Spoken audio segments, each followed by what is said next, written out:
Today, we finish off the Year 6 regular season, but before we can do so, we got to talk about the team that could potentially be our biggest challenge come the playoffs this season, with the Spurs having a little bit of a down year. The Sacramento Kings are surging, and they have a two-man duo that is as threatening as any in the league, with Luka Doncic and Zion Williamson as their main duo, but they also have Desmond Bane and Cody Williams in their starting lineup to make a really solid quartet of players. Their weakness is at the center position, where in this game they're starting Goga Bitadze, and so I want to get a look at how difficult or easy it potentially could be to beat this team in a playoff series before we face off against them. And that's what we're going to be doing here this episode. Michael Graham having a really nice start so far. He's got some points, he's got some blocks, almost had an assist there, but Greenlight McKnight could not quite put it in the basket. Luka pulls up and could not hit the jumper. Going back to Graham here in the post. He is going to the line. Nice moves there in the post despite the double team. Bane wide open for three. Drills it from beyond the arc, making an 8-5 here early on in the first quarter. Pick and roll, make it pick and pop. Michael Graham wide open, and he drills the triple. This is a spot in the lineup that we have a massive advantage. Goga Bitadze is 74 overall, and so you'd think if there's ever time for Michael Graham to have a good game, it'd be this one, and so far he is delivering kind of in all facets of the game. Bane, another triple down the hatch for him. He's been Sacramento's best scorer so far in the first quarter. Saramago trying to drive by Williamson. That's maybe one guy that you can't overpower, and it looks like he was shaken up there on the play. Sacramento will end up getting the bucket here. We didn't call timeout immediately, which is a good sign, I think, for the severity of the injury, but Saramago does check out at the next whistle, and he was clearly bothered by something. Doncic left all by his lonesome. Don't know how you forget that man of all people. In the defense, Garrett tries to answer but misfires. Sacramento's running the other way. Cody Williams gets a quick screen, and that was a nicely executed pick and roll by the Kings. Ellis for three, has a great look at it, and eventually it will drop in for him. Let's head now to the second quarter after a quick jump. Ellis gets the second quarter started with a triple. We've got Ousmane Dieng checking in for the Kings, going to Devin Carter. Driving in on Ellis, and the stop and pop is no good for him. Graham taking it the other way and finding Rudolph Garrett in transition with a miss. Ronnie James, he's on this team. He's up to about an 85 overall these days, so certainly one of the best bench players in the league, which I think is one of the reasons this team is so good. Not only do they have a really solid foursome in their starting lineup, but they have some really solid depth behind them as well, especially kind of in that wings area. Really, again, apart from the center position, this is a very solidly built roster. Vancouver leads by 11. Devin Carter on the baseline tries to find a man inside, but is stolen away by Michael Graham. Leonard Miller in transition, not a very good shot. Ronnie on the drive against Christie, and he gets all the way to the rim with the slam. Ellis from beyond the arc. It's another triple, his third of the night already. Desmond Bane, another man who's been hitting triples, and he gets another one to go for Sacramento. You can see there on the stat line, 12 points for him in the first quarter, and he keeps it going here in the second. Nice spin move by Ellis, but it wasn't enough to make the layup easy. Ronnie off the dribble with a miss. Hauled in by grown man Grant. Easy A with a miss. Bane on the take. He's got Rudolph Garrett, and drawing the foul, he'll head to the free throw line. Miller finds a wide open Max Christie. He's had a pretty quiet game, and it'll continue to be the case. He was a little too strong on that one. Ronnie showing some nice downhill ability here in the second quarter. Ellis to Graham, who loses the ball to Cody Williams. Sacramento running. Eventually finds Zion Williamson in the post, who gets the double. Sacramento forced to pass it around, and now shot clock winding down. Great rotation by the Vancouver defense to get the stop. Graham gets it over. Zion with a quick possession. Easy basket. Luka misfires from deep. Graham has a mismatch in the post. The double comes. He finds the wide open man, and it's Leonard Miller who splashes home the triple. Fast forward here to under 2 minutes left in the first half. Vancouver holding a 5-point lead. Sacramento trying to bite into it. Cody Williams will take a deep ball, and there you see Ayrton Saramago checked back into the game for the first time since being shaken up, as Garrett hits a tough leaner. Williams takes a screen, finds space to fire up a triple, but is hauled in by Grant. McKnight catch and shoots. Too easy for a shooter of his caliber. Luka has a size advantage against Albert Ellis, trying to use it here, and he does. Under 10 seconds remain. Vancouver, time for one more shot. It's going to be Ayrton Saramago who hits it. The officials will have 2 minutes to review the play.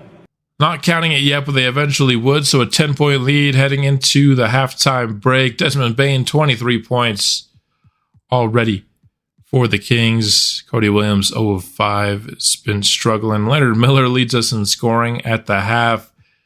And then Michael Graham, 1 point behind him. Not your typical half, but, you know, Saramago did get injured. He's just 3 of 5. We'll see how much he plays in this second half, but he's out there to start it as Luka nails a triple. Rudolph Garrett, top of the key. It goes in for him. Zion trying to go against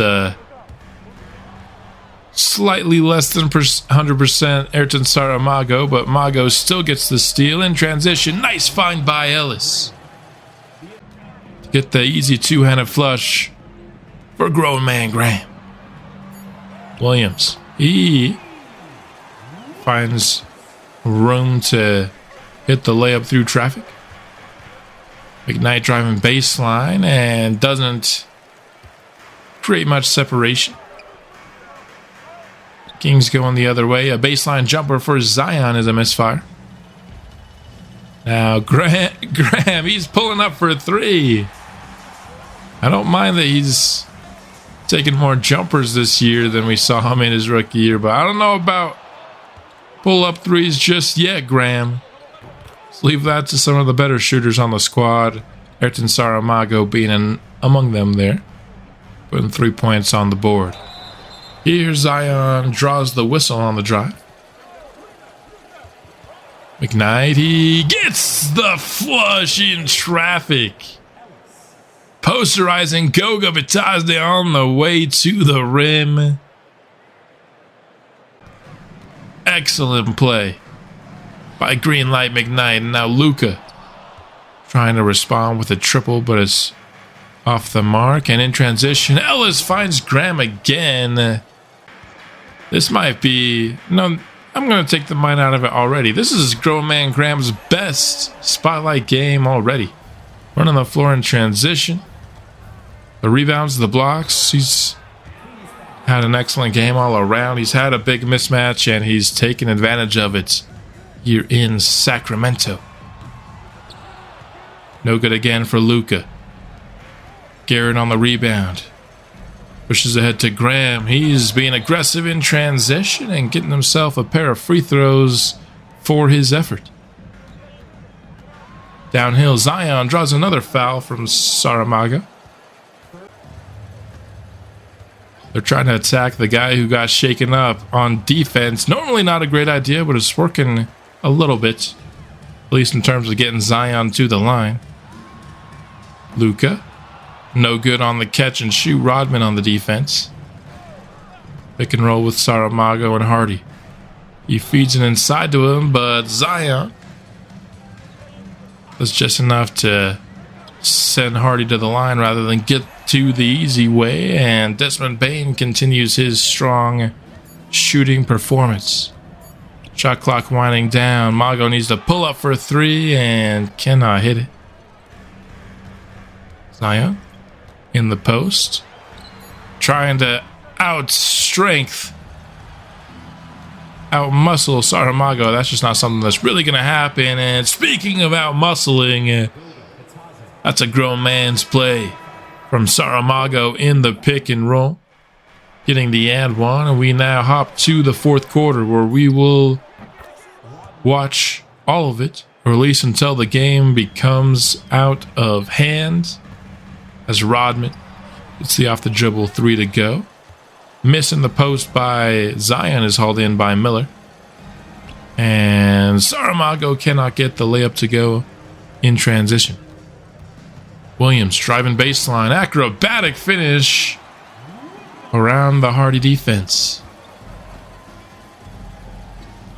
Inside, McKnight. He is headed to the line for Vancouver. 95-84. Ousmane Dieng catching fire is not going to drop in the post. Mago turnarounds, fadeaway is a no-go. Tried to beat the double team, and Bronny the other way earns free throws. Miller gets a Hardy screen and pulls up from the free throw line extended. Williamson in the post. He's got Andre Hardy on him. Drop step and dunks it all over him. Strong play by Zion. Hardy turnaround lefty hook. Keeps the lead right at 11. Zion driving baseline. No good. Hardy on the defense again. Vancouver running. Pull up jumper for Saramago, who's just doesn't really seem to be playing at 100% right now. And Devin Carter trims it to single digits. Saramago now in the post. Mago tries to go off glass, and another miss. Certainly not quite having a great scoring night. McKnight, what a play on defense. Mago has it again. This time a little bit more aggressive, and missing once more. I think it's time for him to start involving his teammates a little bit more, and that's what we try to do here with McKnight. But he can't hit the triple, and in transition, get the take foul here. Bronny. He's got a three, and he drills it. We've got a 1-point ball game. A string of misses by Saramago has allowed Sacramento back in it. Finally, Saramago gets it to go. I still think it might be time to get his teammates involved a little bit more. He's not at 100%, and it's not helping our team to go through him right now. Ellis. Deep three with the shot clock getting low. Sacramento runs the other way. Bitadze misses. Hauled back in by Bitadze, and Bronny misses. How many chances are we going to give these guys? Get a rebound. We're one of the best rebounding teams in the league. How do we give them 4 chances in a possession? McKnight trying to respond to this tied game, but he can't do it. Doncic spinning and going up top for Batazde, but it's stolen away. And Saramago got shaken up again on the miss. This is the second time he's been injured in this game. Williams, no good. And Ellis hauls in the rebound. This time we do instantly call it timeouts. So that'll probably be Saramago's night. Need the other players to come through. Honestly, I think it's a blessing in disguise that Saramago is subbed out of this game. He's been really bad in the fourth quarter. Leonard Miller catching fire. His 3-ball rattles it. Vancouver leads by 4. We're now under 4 minutes. Desmond Bane trims it back to a 1-point game. We've got ourselves a really close finish. Not often do the Blizzard keep these teams hanging around this deep into the ball game, but that's why Sacramento is currently the 2 seed to our 1 seed. McKnight, he gets a jumper to go. Big time bucket for him, his second here in crunch time. Spinning jumper by Zion. Okay, I think we're going to allow him to take that every time he wants to, no matter the result. And McKnight can't get another jumper to fall. Getting some space off the screen. Luka, no good. Not a bad look there in transition. Ellis, Luka was all over him, but it didn't matter. He drills the deep ball. Bane, he's been Sacramento's best scorer tonight. Misses there, and Zion gets a loose ball foul. Vancouver basketball. Grown man Graham, he's had an excellent game, but he can't get that layup in. Sacramento running the other way. Zion blocked away by Miller, but is hauled back in by the Kings. Luka, 10 seconds left on the shot clock. He steps back from 3 and hits it. Back to a 1-point ball game. Under 90 seconds remain. Ellis. He goes inside on Luka. Kicks it out to the corner. Rudolph Garrett baseline jumper. Drills it. And we're back on top by 3. This is a playoff atmosphere here in Sacramento, and it has been all night long. Leonard Miller with another great defensive play. Vancouver trying to extend the lead. McKnight kicks to Ellis, who fires and is too strong. Luka on the rebound. Sacramento could tie it. And Zion instead takes the layup and trims it back to 1. This stadium is loud. Step back. Ellis, no good. Hauled in by Cody Williams. Luka on the drive. Tries to kick it out to Williams. Nearly stolen away. Zion on the spin, on the take. But excellent defense again. Leonard Miller is fouled with 17.5 seconds left on the clock. Miller, as you can see here with these highlights, has come up big for us a couple of times down the stretch defensively. On the inbound, Ellis now headed to the line. Not many better free throw shooters in the league, if there are any at all. He gets the first to go. Really need 2 for 2 here from Easy A, and we get it. Clutch free throws for Albert Ellis.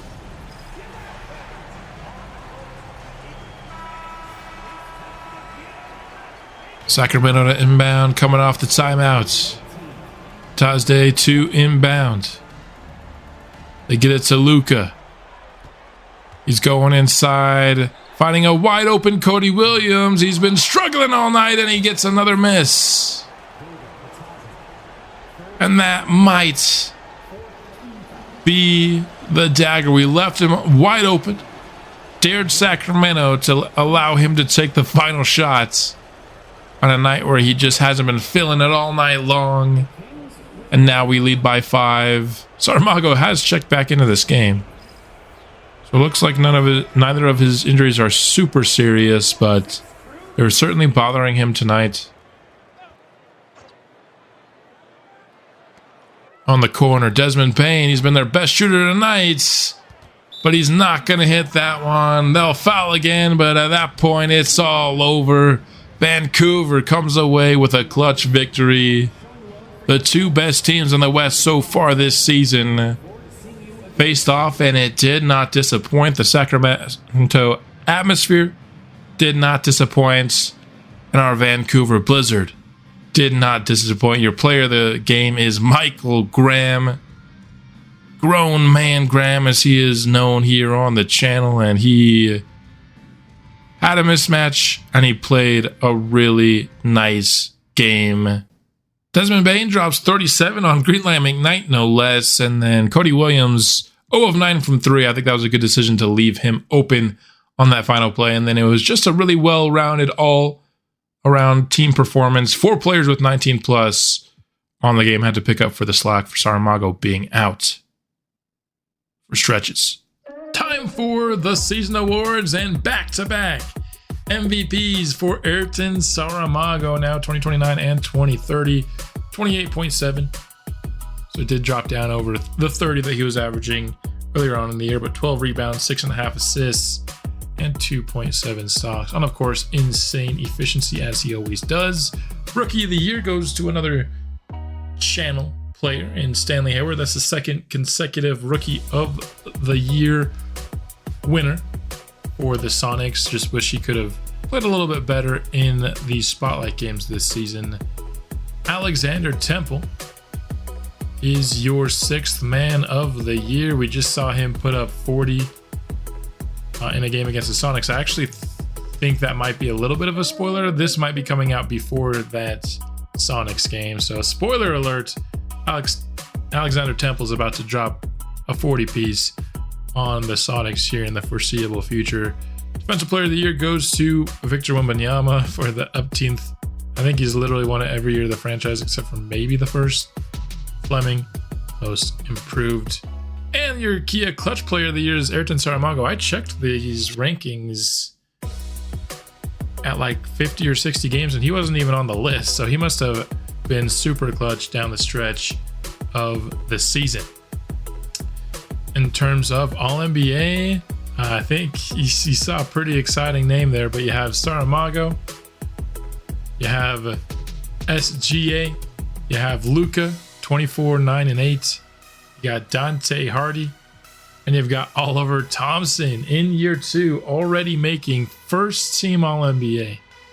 So this kind of power forward archetype has been generated 3 times in the franchise, and all 3 of them are first team All-NBA. So very, very powerful archetype that we saw a lot in this season. And then the second team All-NBA is almost all centers, and honestly, Giannis is pretty much a big as well. So just all bigs in the All-NBA second team. Will quickly run over their stats here. Esteban Gonzalez was really good this year.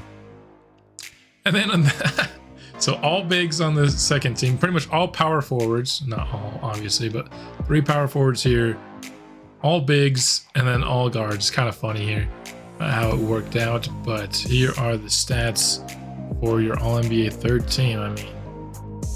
I mean, 11 assists a game, but an All-NBA with 16 points, that's interesting. Defensive team, here you have the first, and then the second we have Ayrton Saramago. All rookie first team, I know for at least part of the season, Andre Wembanyama of the Mavericks was leading the Rookie of the Year race, but it ended up being Stanley Hayward, and there just wasn't much else in the league. There are only really 6 players that it looks like got really any significant minutes at all from this previous class, which is Not super surprising. It wasn't a super strong class, but there you have it. Player stats for the year. Of course, Ayrton Saramago, back-to-back MVP, 28.7, 12, and 6.5. McKnight was not able to continue his 20 to 21, 4.5, 3.5, the 4.5 and the 3.5 there, but his points are going down. Our team's just so good that a lot of players ended up going down. Ellis had fewer points, rebounds, and assists from last year. He did go up in terms of steals. His field goal percentage was also a career high, and he did get that 3-point percentage back up over 40%. Rudolph Garrett got an extra point per game here. Kind of just went up a little bit across the board, although he was less efficient this year from the field and from beyond the arc. Michael Graham, 11 and 9.5 for him. So his numbers went up. He only shot 41% from the field, and I believe it's because he started shooting some more threes this year. Yeah, 3.5 attempts per game for Michael Graham. Not really something I would have expected. Clayton Robin, double-digit points per game for the first time in his career, and his efficiency continues to grow with each passing year. Leonard Miller does Leonard Miller things for us this year. His efficiency was down a little bit for sure, but I don't think to the point of calling it a problem. Max Christie in perhaps his final year in Vancouver, should we win the championship this year, which I think is certainly a possibility.